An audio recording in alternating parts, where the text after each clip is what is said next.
أعوذ بالله من الشيطان اللعين الرجيم بسم الله الرحمن الرحيم الحمد لله رب العالمين والصلاة والسلام على أشرف الأنبياء والمرسلين وسيدنا ومولانا وشفيع ذنوبنا وحبيب قلوبنا وطبيب نفوسنا مولانا مؤيد الأمجد ومولانا محمود الأحمد ومولانا بالقاسم محمد اللهم صل على محمد وعلى محمد الطيبين الطاهرين المعصومين المظلومين أما بعد فقد قال الله سبحانه وتعالى في كتابه العزيز وقوله الحق قال رسول الله صلى الله عليه وآله وسلم بسم الله الرحمن الرحيم زينوا مجالسكم بذكر علي بن أبي طالب اللهم صل على محمد محمد وآل محمد وآوازِ بلند نعرہ صلوات اللهم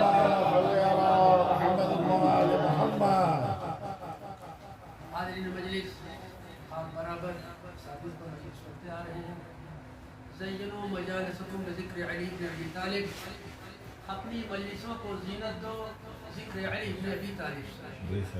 یہ کون ارشاد فرما رہا ہے؟ وہ نبی ارشاد فرما رہا ہے جو بغیر وحی الہی کے کوئی کلام ہی نہیں کرتا، یعنی حکم خدا ہے. اے نبی کہہ دو کہ ذکر علی عبادت ہے، علی کے چہرے کی طرف نظر کرنا عبادت ہے. اپنی مجلسوں کو زینت دو ذکر علی بن ابی طالب سے. تو نبی نے کہا زینوا مجالسکم بذکر علی بن ابی طالب، اپنی مجلسوں کو زینت دو ذکر علی بن ابی طالب سے. میں ہاتھ جوڑ کر عرض کروں یا نبی اللہ، آپ نے علی کو ہی کیوں چنا؟ 1,24,000 انبیاء تھے، آپ آدم کے بارے میں کہہ دیتے، شیش کے بارے میں کہہ دیتے، یحییٰ کے بارے میں کہہ دیتے، موسیٰ کے بارے میں کہہ دیتے، داؤد کے بارے میں کہہ دیتے، 1,23,999 نبیوں کے بارے میں کہہ دیتے، 1,23,999 نبیوں کے بارے میں کہہ دیتے. آپ اپنے بارے میں کہہ دیتے آپ تو طٰہٰ تھے، آپ تو مدثر تھے، آپ تو مزمل تھے، آپ احمد تھے، آپ کو خاتم النبیین کہا گیا، آپ سید الانبیاء تھے. آپ اپنے بارے میں ارشاد فرما دیتے، لیکن نبی مسکرائے، کہا تو نادان ہے، تو ناسمجھ ہے، تجھے میں ایک آسان نسخہ بتا دیتا ہوں. علی کا ذکر کرے گا تو آدم کا بھی ذکر ہوگا، شیش کا بھی ذکر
علی علیہ السلام نے خود نہج البلاغہ میں جو پورے قرآن میں ہے وہ سورہ بقر میں ہے، جو سورہ بقر میں ہے وہ سورہ رحم میں ہے، جو سورہ رحم میں ہے وہ بسم اللہ میں ہے، جو بسم اللہ میں ہے جو بائے بسم اللہ کے نیچے نقطہ دیا جاتا ہے وہ میں نے خود ارشاد بتایا انا نقطہ تحت الماء، میں وہ نقطہ ہوں جو میرے کے نیچے دیا جاتا ہے۔ ایک سلوات پڑھ دیجیے محمد محمد وآل محمد سبحان اللہ سبحان اللہ۔ کون محافظ اسلام جب رسالت پر کوئی یہاں چاہتی تھی تو یہ مولا پہلے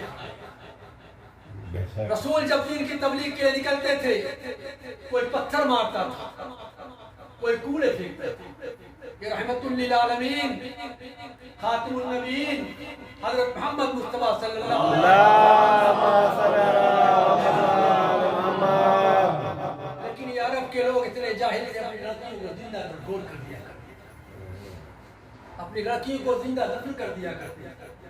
لیکن جب رسول نے دعوت ذوالعشیرہ کا پروگرام بنایا، کھانے کی دعوت ذوالعشیرہ ہوئی، انتظام کس کے ہاتھ میں؟ ابو طالب کے ہاتھ میں۔ ابو طالب کو لوگ کافر کہتے ہیں معاذ اللہ۔ مجھے بتائیے مسلمانوں سے سوال ہے کہ اگر آپ کا ایک حافظ قرآن، اگر آپ کا ایک ننھا سا بچہ، اگر ایک بچہ آپ کا حافظ قرآن نکل جائے تو گزشتہ 7 پشتوں کو بخشوا سکتا ہے۔ میں تمہیں سے سوال کرتا ہوں علی حافظ قرآن تھے کہ نہیں؟ کہے گا علی تو بہت اچھے حافظ قرآن تھے، ایسے حافظ قرآن تھے کہ ایک رکعت سے دوسرے رکعت میں پیر رکھتے تھے، قرآن ختم کر دیا کرتے تھے۔ وہ کون سا بیٹا ہوگا جو اپنے باپ پر واسطہ؟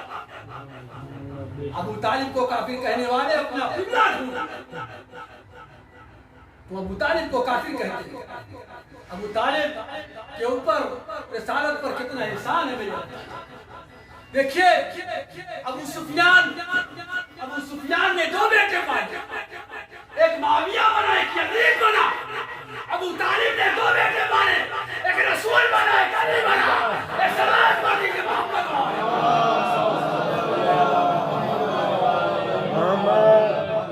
یہ ہے منزلت رسالت و منزلت امامت۔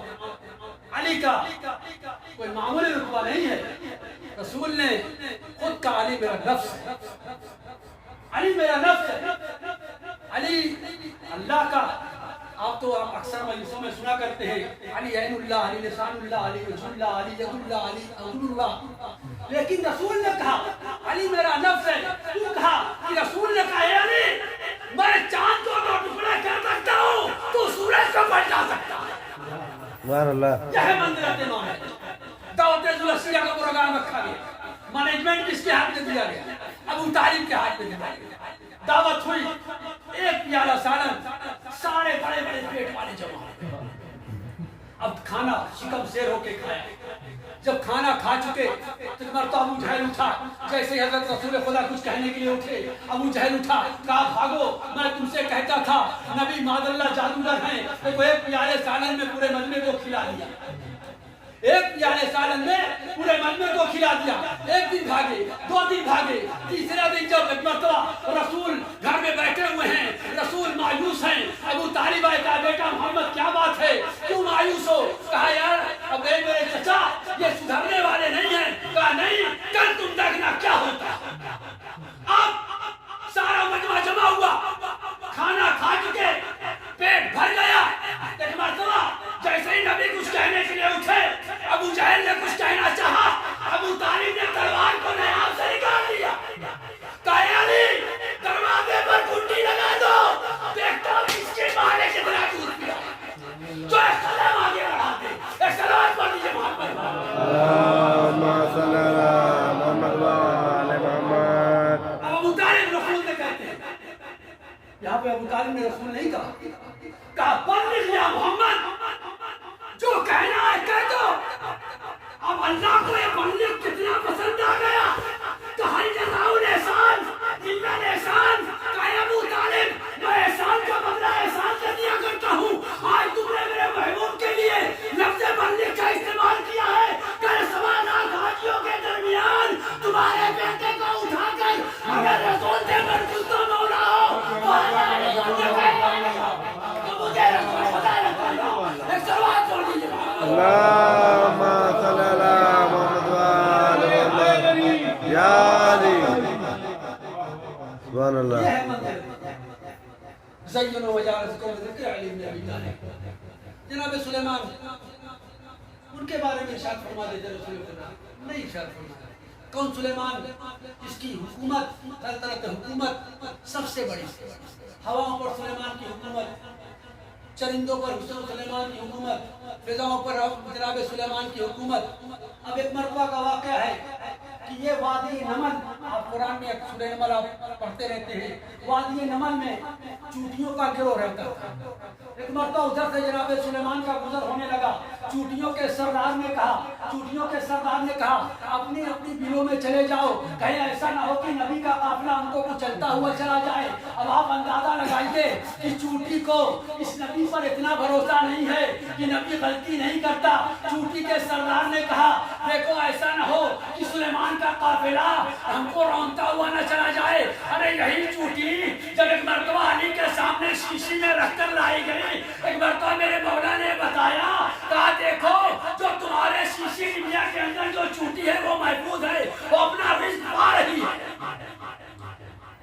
ہوا نے چوٹی کی بات کو جناب سلیمان کے گوش و مبارک تک پہنچایا جناب سلیمان نے چوٹی کو طلب کیا چوٹی کا سردار آیا ایک مرتبہ جناب سلیمان علیہ السلام نے چوٹی کے سردار کو اپنے ہاتھ پر رکھا چوٹی کے سردار سے مخاطب ہوئے کہا چوٹی یہ بتا تو افضل ہے کہ میں افضل ہوں چوٹی کہتی یا نبی اللہ میں افضل ہوں جناب سلیمان گھبرا گئے کہا یہ بتا تو کیسے افضل ہے کہا کیونکہ میں دستے نبوت پر ہوں ایک معمولی سی چوٹی دستے نبوت پر جا کر اپنے آپ کو بلند محسوس کرے اور جو دوسرے رسالت پر سوار ہو جائے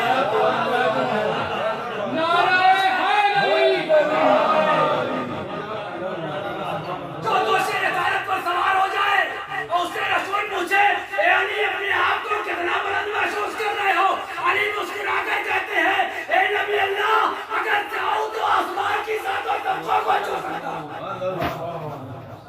ایک سلوات پڑھتی ہے محمد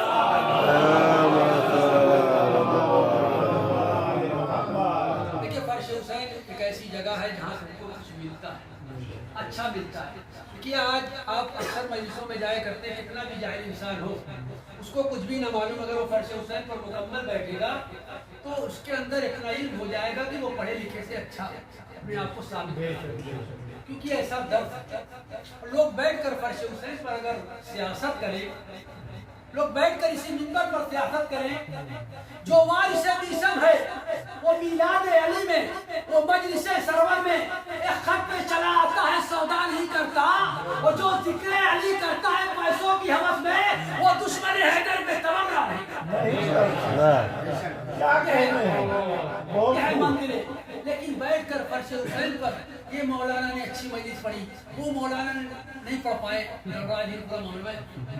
یہ سب غلط ہے مولانا دیکھیں پڑھنے والا یہ نہیں چاہتا کہ میں خراب پڑھوں پڑھنے والا وہی پڑھتا ہے جو روایت میں رہتا ہے اپنی طرف سے بنا کر نہیں پڑھتا کوئی اچھا پڑھتا ہے کسی کا لہجہ زیادہ اچھا ہوتا ہے کسی کا لہجہ تھوڑا کم اچھا ہوتا ہے لیکن وہ ذکر کر رہا ہے ذکر اہل بیت کا ایک سلوات پڑھنا محمد اللہم صل علی محمد وآل محمد یہ ہے فرش حسین اور مجلسوں میں ہم کو بالکل کمپٹیشن نہیں کرنا چاہیے کہ آپ نے بریانی کھلائی ہے تو ہم بکرا کٹا کے کھلائیں دیکھیے ایک چاہے والا اس نے مجلس برپا کی مجلس جب اس نے برپا کی اس کے پاس اتنا پیسہ نہیں تھا کہ وہ تبرک خرید سکے اس کے گھر میں بوریے میں کچھ کوئلے رکھے ہوئے مجلس حسین اس نے برپا کرا اب جب مجلس ختم ہو گئی تو لوگوں کو اس نے وہ کوئلے تبرک کے طور پر دے دیا جو لوگ حسین کے ماننے والے تھے جو اصلی حسینی تھے انہوں نے تبرک کو تبرک سمجھ کے رکھ دیا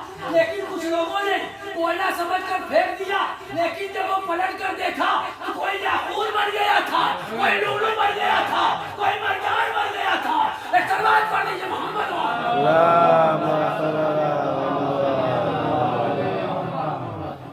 یہ ہے مجلس حسین سے ہم کو جو سبق ملتا ہے ہم کو لے کے اٹھنا چاہیے لیکن مجلس حسین کے معاملے میں کبھی